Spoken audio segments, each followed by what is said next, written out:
మేము కంచి షాపింగ్ మాల్కి పోయినాం. దత్తు వీడియో చూసి కంచి షాపింగ్ మాల్ ఆఫర్ ఉన్నదని పోయినాం. అక్కడికి పోయినాక ఫుల్ మంది వచ్చారు. షాప్ మూసేసారు.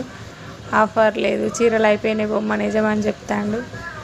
చెప్పేసరికి అందరు గొడవ పెడతారు ఎక్కడ వాళ్ళు అక్కడ. అయినా కూడా పట్టించుకోకుండా షాప్ ముందే కూర్చొని ఉన్నారు. చిన్న పిల్లలు పట్టుకొని కూడా వచ్చారు షాపింగ్కి ఆఫర్ అని చెప్పినాక. ఫుల్ మంది ఎక్కడ వాళ్ళు అక్కడ వేరే షాపుల పంటి కూర్చొని ఉన్నారు.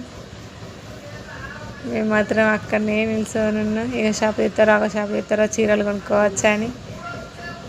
అక్కడికి వచ్చే యజమాని ఫుల్ చెప్తారు. చెప్పినా కానీ ఎవ్వరు పట్టించుకుంటలేరు. అంతలోనే పోలీసులు వచ్చారు.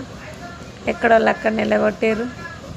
అయినా కూడా పోయి వేరే షాప్లో అక్కడ కూర్చుంటారు కానీ ఆ షాప్ ముందు నుంచి అయితే కదులుతలేరు. ఇక షాప్ ఓపెన్ చేస్తారు, షాప్ ఓపెన్ చేస్తారు. మంచిగా చీరలు కొనుక్కోవచ్చు. పట్టు చీరలు 1000కి 3,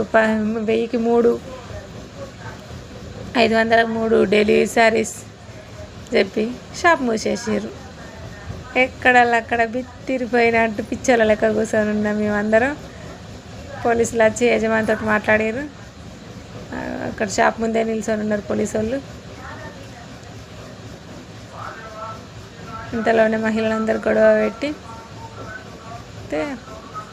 పెడితే పోలీసులు సమర్థించుతారు వచ్చిన వాళ్ళందరినీ.